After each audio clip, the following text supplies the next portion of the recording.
Hello everybody and thank you for joining me. This is Sierra from Sierra T Designs and today I have a visible image card to share with you. So let's jump right in. So I'm going to create the background first and I have my Splat Box here because I want to work with some sprays, and I have a piece of watercolor cardstock, the smooth side of a cold press, and I'm going to spray on 3 different colors of distress spray here. I have picked raspberry distress ink spray stain. And then I have 2 of the mica sprays that you can't actually get anymore because Tim Holtz brought them out around the holiday time. So I have Winterberry and Flickering Candle, which I love these sprays, but you could of course bring in either of the distress ink or oxide sprays to replace these ones. It's just that I have them, so I really want to use them. So I only did 1 layer on my background, and you did see me spray it with some water to start because I wanted the colors to get some mixing. I did pick pink and yellow because I wanted to get a very vibrant color. I really wanted something that to me screams like late spring, early summer, very vibrant, very fun and colorful. And that's kind of why I chose these colors. And I knew that the 2 would create a really beautiful orange as well. So that's kind of why I went with those colors. And then I brought in the Visible Image Seeing Stars stencil and some texture paste. This is the Distress, I believe it's the grit paste, sorry. And I'm just going to kind of randomly add paste in areas across the front of the panel there. There's no real rhyme or reason to this. It honestly is just to create some really cool texture in the background. Because this paste is transparent, it's going to suck up some of the color from the background. So it's not going to be super obvious. If you wanted something to stand out a lot more, I would go in with an opaque paste. This one is translucent. So you are going to see the color suck up into the paste there, and it's just going to look super cool. I love it. I think this card turned out like really vibrant and a lot of fun, and I'm really, really happy with how this came together. And I'm just showing you here that I like to put press and seal on all of my pastes. This just helps them last longer, and I do kind of push them into the paste. You don't have to do that. I just find that works out all of the air, so they're less likely to dry out and they last longer. I do this with all of my pastes, so I just thought I'd quickly show you that. And then I brought in the Visible Image Daisy Grunge stamp set, and I'm going to use that large daisy out of it and some Versafine ink. And I'm using my Misti just in case I don't get a perfect impression the first time I stamp down. I don't like to use acrylic blocks very often unless I'm really sure that I'm going to get a really good impression. Otherwise, I kind of stick with my Misti. But any stamping platform would work, of course. And then I am going to trim this out.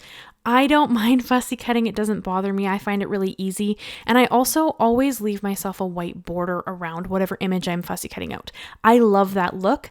It kind of looks a bit like a sticker, and I love that look. So, I mean, this is easier for me. If you want to cut on the line, you absolutely can.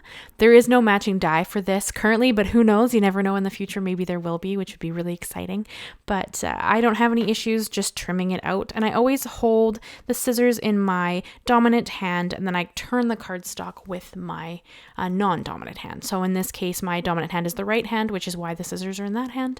And then I try not to turn the scissors as much as possible. I find this makes it easier.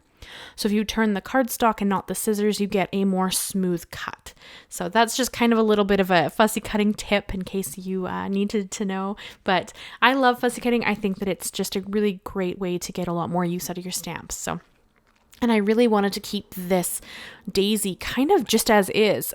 This daisy's stunning. I love this. I think it's a really beautiful flower.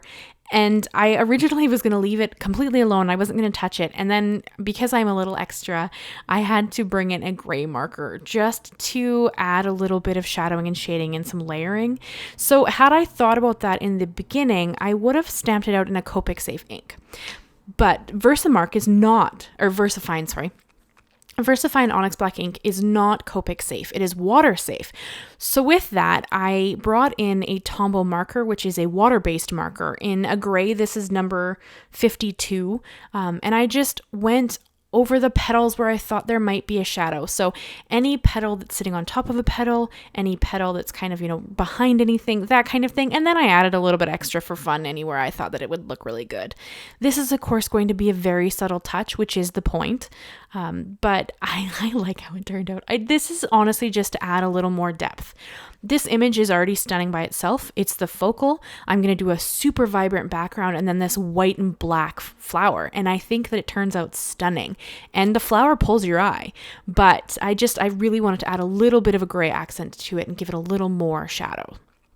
And then, of course, because it's me, I really wanted to matte this and also bring in a little more black to the card.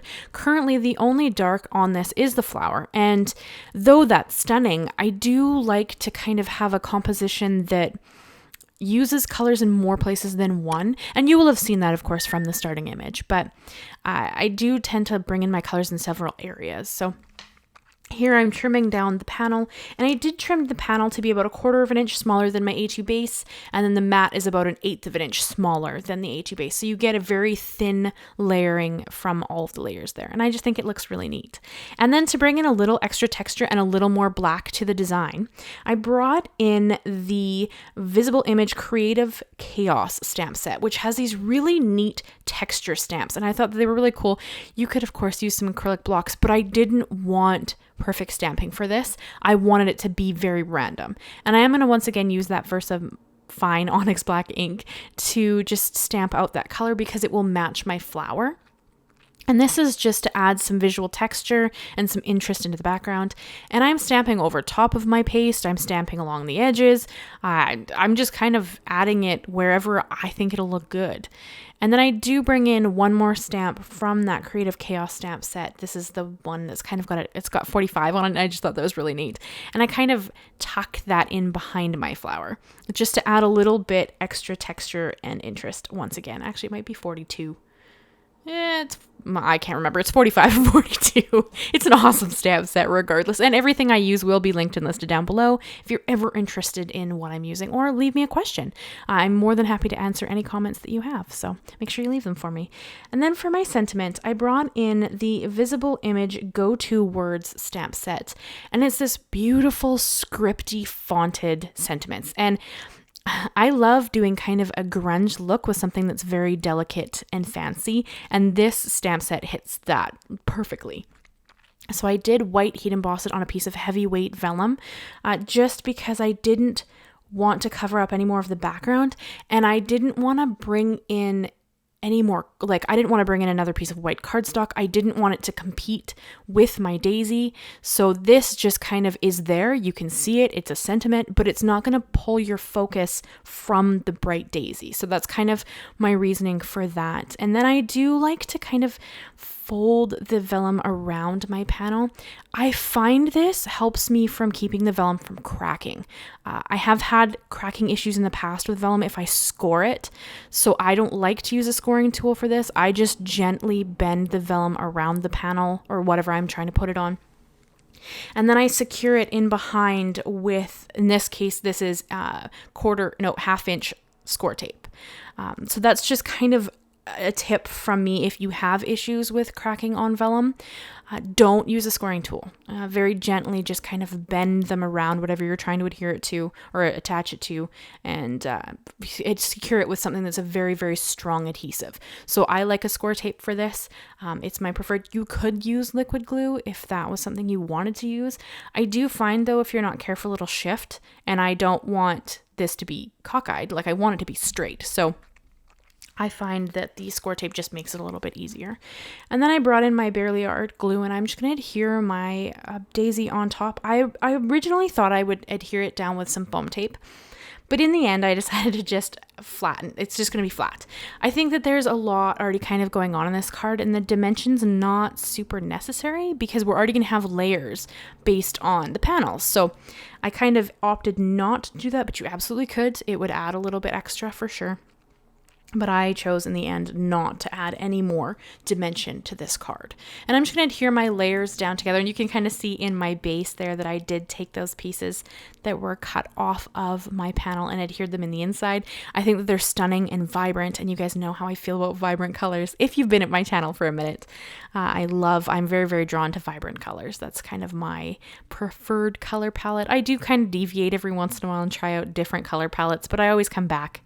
I just love vibrant, happy colors. They just make me smile, and that's really the point of this making of cards. So I do always kind of deviate back to vibrant colors, but I really love how this came together. And then I am going to bring in my Tim Holtz shears, and I'm going to snip off the piece of the daisy that's hanging off of the card panel. Now, I know some people don't like doing that, but you'd have a harder time putting in an envelope if you don't do that. So it's totally up to you. You could have put more of the daisy on the card and had way less to trim off. I like that it hangs off. It makes you think that there's more going on outside of the panel, and I love that kind of effect. But totally up to you and whatever makes you happy with your card. And then, of course, because I love all the shiny things, I brought in these really pretty pink gems from Pink Fresh Studios that I had in my stash. I just thought they'd look really pretty with the background, but not steal focus. I originally thought about adding some white pearls and chose not to because they kind of stole focus from that white daisy, and that's what I want you to notice first. I want that to be the eye-catching image. So I did bring in my Spectrum Noir glitter pen and added it to all the petals of the flower. Again, totally not necessary. However, if I can add sparkles to a card, I'm gonna do it because I love them so much.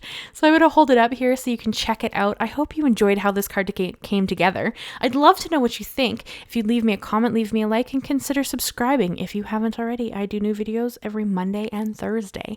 Thank you so much, guys, and I will see you again very soon. Bye-bye for now.